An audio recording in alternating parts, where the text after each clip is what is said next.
Sa disaster response kaugnay sa epekto ng bagyong Quiapo at Habagat. Detalye mula sa ating kasama si Carlo Mateo. Partner Kaloy!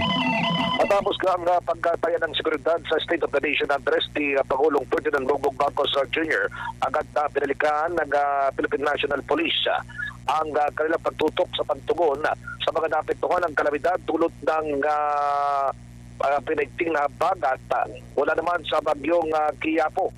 Ayon kay PNP Chief Police General Jose Melencio Nartates Jr., nananatili na ng prioridad ang papakanan ng mga pamilyang apektado habang patuloy na nakikibahagi ang mga tauhan ng pulisya sa mga relief operation ng pamahalaan. Matatandaan na labis na apektuhan at pinadapan ng bagyong Quiapo at Habagat ang ilang bahagi ng Mindanao, kasama na rito ang Davao City.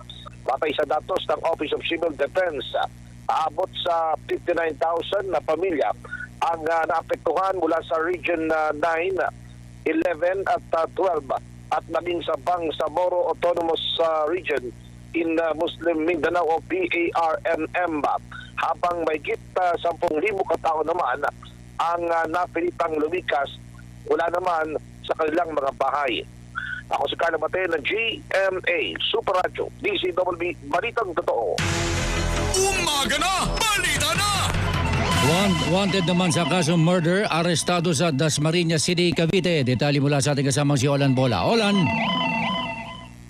Nasa most wanted list ng mga otoridad sa kanilang ikinasang manhunt operation sa Dasmariñas